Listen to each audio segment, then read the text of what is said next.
Hello, now question number 9।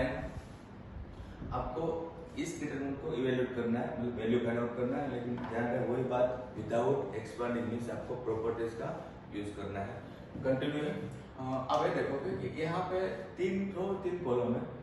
आपको ये देखना है कि क्या कुछ ऐसा कॉमन लेने के बाद 2 रो सेम हो सकती है, या तो किसी को मल्टीप्लाई करने के बाद 2 रो सेम हो सकती है।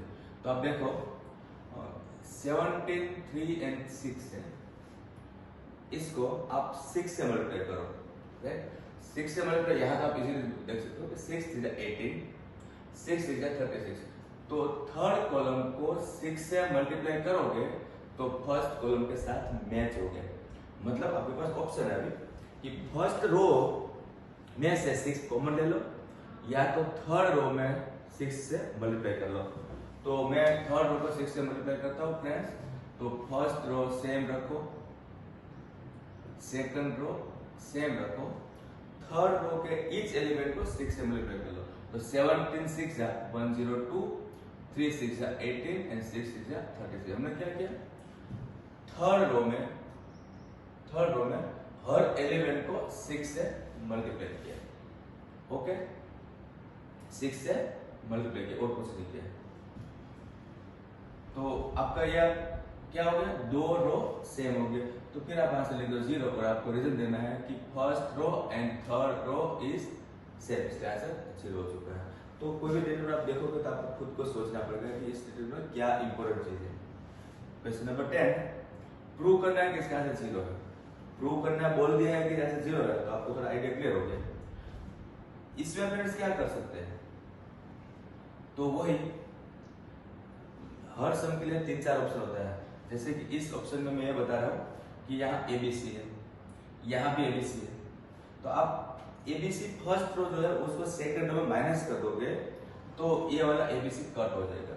तो बचेगा क्या, 2x 2y 2z, 2x 2y 2z में से 2 कॉमन ले लो तो x और z बचेगा, इसके साथ मैच हो गया, इसलिए 2 रो मैच हो गया।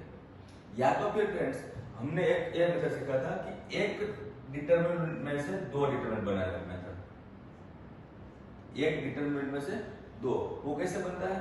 तो मैं सिलेक्ट कर रहा हूं सेकंड रो, सेकंड रो के एलिमेंट को लिखो आप A B C, फर्स्ट लिखा और बाद में लिखो 2x 2y 2z, एक का 2 हो गया।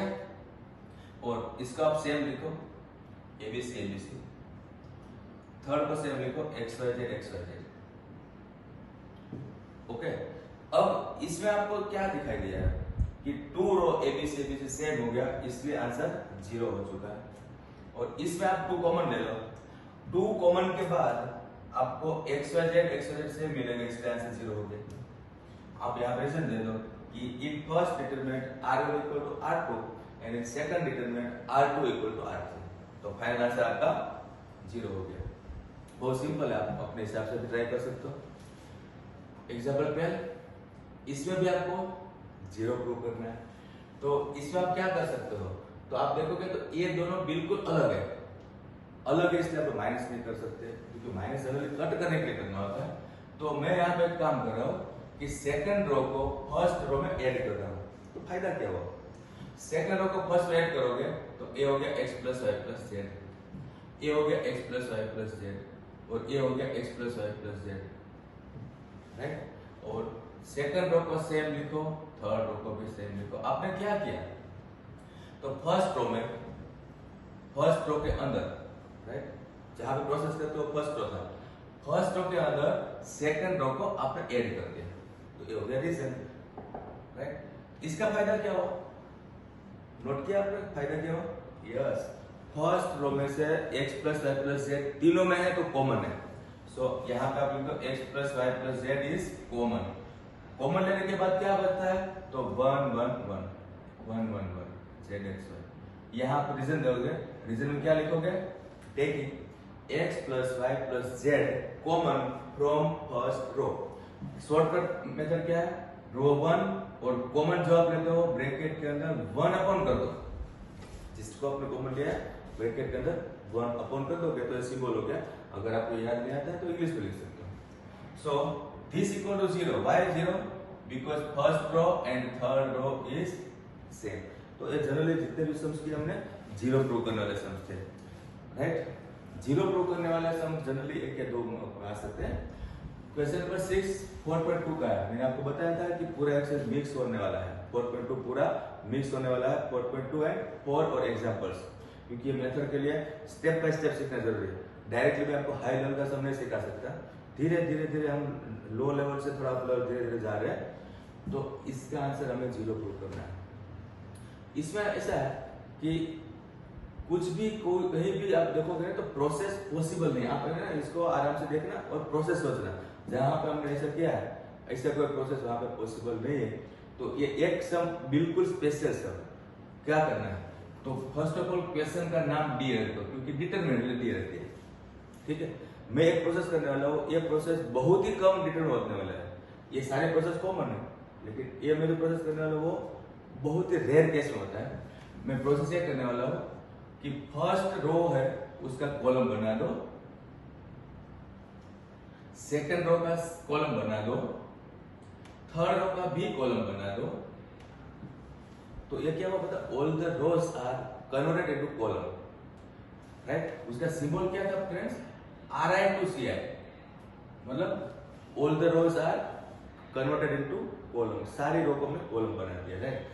तो इसका फायदा क्या हुआ, कुछ भी दिखाई नहीं दे रहा है, यस। इसका फायदा ये है कि अब मैं ये जितने भी डिटरमिनेंट है, जितने भी एलिमेंट है, सब में से मैं माइनस कॉमन ले रहा हूं। फर्स्ट रो में से माइनस कॉमन तो 0 A minus B, second row में से B माइनस कॉमन, आप बोलोगे कुछ कॉमन नहीं लेके माइनस से मल्टीप्लाई करते हैं, माइनस कॉमन बोलोगे मल्टीप्लाई करो, एक ही बात है। ये हो गया B C 0, क्या किया हमने तीनों रो को माइनस से मल्टीप्लाई किया, तो कितनी बार हुआ 3 बार, तो 3 बार है माइनस, तो 3 बार -1 का मल्टीप्लाई करोगे तो माइनस हो जाएगा, इसलिए आगे माइनस रखो। उसके लिए रीजन क्या देना है, तो आप बोलोगे फर्स्ट रो को -1 से इंटू किया, सेकंड रो को भी एंड थर्ड रो को भी -1 से इंटू किया, कॉमन बोलोगे इंटू बोलो, एक ही बात है, राइट। तो ये सब क्या हो रहा है, ये क्वेश्चन वापिस आ चुका है फ्रेंड्स, क्वेश्चन वापिस आ चुका है। देखो एग्जैक्टली क्वेश्चन यहाँ पे आ गया, इसका मतलब ये हुआ कि माइनस है और क्वेश्चन का नाम मैंने डी रखा था और मैंने स्टार्टिंग भी डी से किया था, क्वेश्चन का नाम डी रखा था, तो d इक्वल टू -d हुआ, मीन्स 2d इक्वल टू 0 हुआ, तो d इक्वल टू 0 हो गया, मतलब कि डिटरमिनेंट का आंसर 0 प्रूव हो गया। तो ये सम में आप टेंशन मत लो ना, क्योंकि ये थोड़ा सा अलग सम था। यहाँ जो मैंने प्रोसेस किया वो बहुत ही कम समय होता है, जनरली ये प्रोसेस आपको पता भी याद भी नहीं आ सकता, ये पे प्रॉब्लम। लेकिन ऑल ओवर आप देखोगे तो अब नेक्स्ट सम में स्टार्ट करूंगा, तब मेनली जो है वो 3 to 4 मार्क्स वाले सारे सम स्टार्ट होगा नेक्स्ट टॉपिक में। Okay, thank you.